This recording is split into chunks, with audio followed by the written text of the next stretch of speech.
A South Korean shipbuilder has just put a submarine on the table for Peru. Hyundai, one of South Korea's two major submarine builders, has unveiled a new design called the HDS MGP, developed in partnership with SIMA, Peru's state-owned shipyard. The reveal is tied to a broader push to modernize the Peruvian Navy's underwater fleet, according to reporting from Naval News. Here's what we're covering. Why Peru is even looking at new submarines, what Hyundai is actually offering, and what SIMA's role would be, and what's confirmed right now versus what's still just a pitch on paper. Start with the facts as reported. According to Naval News, Hyundai unveiled the HDS MGP submarine concept publicly, positioning it as a candidate for Peru's Navy modernization effort. SIMA, the Servicios Industriales de la Marina, Peru's state shipbuilder, is named as the local partner in this cooperation. Both sides are framing this as a design reveal and an industry partnership pitch. It is not, as of this reporting, a signed government acquisition contract. I went through how this story has been described, and one thing kept standing out: the emphasis on partnership and design goals, not on delivery dates or contract value. That's a meaningful distinction in defense reporting, and it's worth holding onto through this whole video.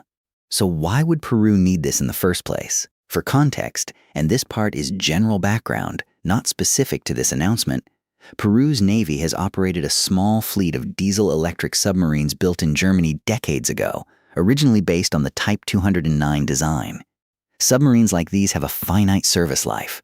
Hulls, fatigue, combat systems age out of relevance, and at some point a Navy faces a choice: run expensive life extension overhauls or replace the boats outright. Diesel-electric submarines, for anyone unfamiliar with the term, run on battery power while submerged and surface periodically to recharge using diesel generators. They're quieter than nuclear boats at low speed, but limited in how long they can stay hidden underwater without resurfacing or using an air-independent propulsion system. That aging fleet problem is the real obstacle here. A Navy can't simply order new submarines the way it might order patrol boats. Submarine construction requires specialized shipyards, trained welders and technicians, and years of lead time. Peru doesn't have a submarine building industry of its own at the scale this requires. That's very likely the gap SIMA's partnership with a foreign builder is meant to close. Bring in outside design, expertise, and technology transfer, rather than starting from zero. Now, what does Hyundai actually bring to a deal like this? Here's what's surprising if you haven't followed Korean shipbuilding. South Korea has become one of the world's more active submarine exporters and builders over the last 2 decades. Hyundai has built submarines for its own navy, including boats in South Korea's KSS III class, and the company has previously pitched submarine designs to other countries evaluating new fleets, including in Europe's competitive submarine tenders. This isn't a company entering the submarine business for the first time. It's an established builder looking to expand its export footprint, and Latin America is a region where that footprint is still thin. There's a broader regional pattern worth flagging as general context, too. Several Latin American navies operate small, aging submarine fleets, and shipbuilders from South Korea, Germany, and France have all, at different points, competed for modernization contracts across the region. None of that is specific to this Peru announcement. It's simply the backdrop that explains why a Korean shipbuilder would see an opening here in the first place. A fleet of 2 or 3 aging boats is exactly the kind of program that becomes attractive to an exporter looking to establish a foothold before a competitor does. That's the industrial side settled. What's still open is the harder question. Does this design reveal turn into an actual Peruvian government order? It's worth sitting with what that means for a second. Submarine deals of this kind are rarely decided quickly. They involve financing negotiations, technology transfer terms, and often competition from other shipbuilding nations pitching their own designs at the same time.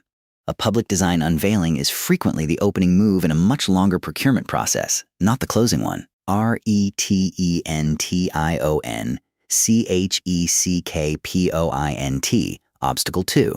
There's also a practical obstacle worth naming plainly. SIMA, while experienced in ship maintenance and surface vessel construction, doesn't have a track record of building submarines from scratch. Any joint program would likely depend heavily on technology transfer and Korean oversight in the early stages, which raises real questions about cost, timeline, and how much genuine local capability actually gets built versus assembled.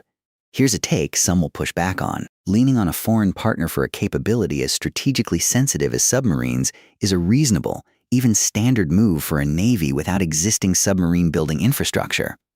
But it does tie Peru's underwater fleet for decades to another country's supply chain, spare parts, and design updates. That's not a criticism of this specific deal. It's the trade-off every nation makes when it imports rather than builds a strategic capability, and it's worth being honest about rather than glossing over. One detail in how this has been framed stuck with me. Both companies are talking about design goals and cooperation, not a finished sale. That complicates things for anyone expecting a quick "Peru buys Korean submarines" headline. Design reveals like this one are often used to start a formal bidding conversation, and a government the size of Peru's typically has to weigh a Korean pitch against offers from other established submarine exporting nations before committing serious defense budget to any single one.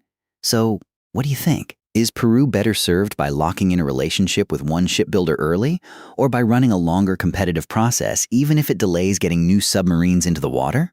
That's a real question, not a rhetorical one, and it's worth reading the primary reporting yourself before deciding. So where does that leave things right now? As reported, this is confirmed.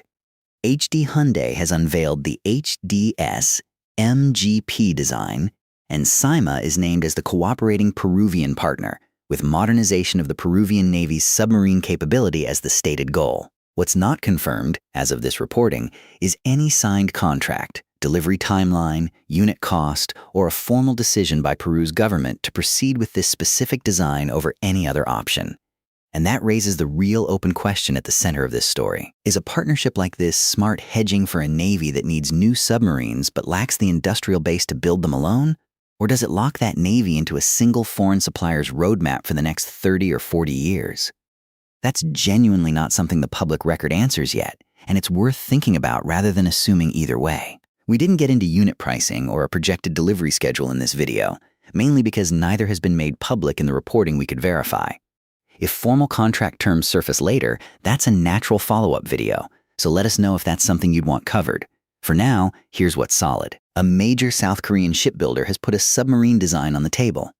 Peru's state shipyard is named as its partner, and a modernization push for Peru's underwater fleet is officially on the table. Whether it becomes a signed program is the next chapter, and it's one worth watching directly from primary sources rather than secondhand summaries, which is exactly where we'd point you next. If you want to track this yourself, the original reporting is on Naval News, and HD Hyundai's own newsroom typically posts design reveals like this directly.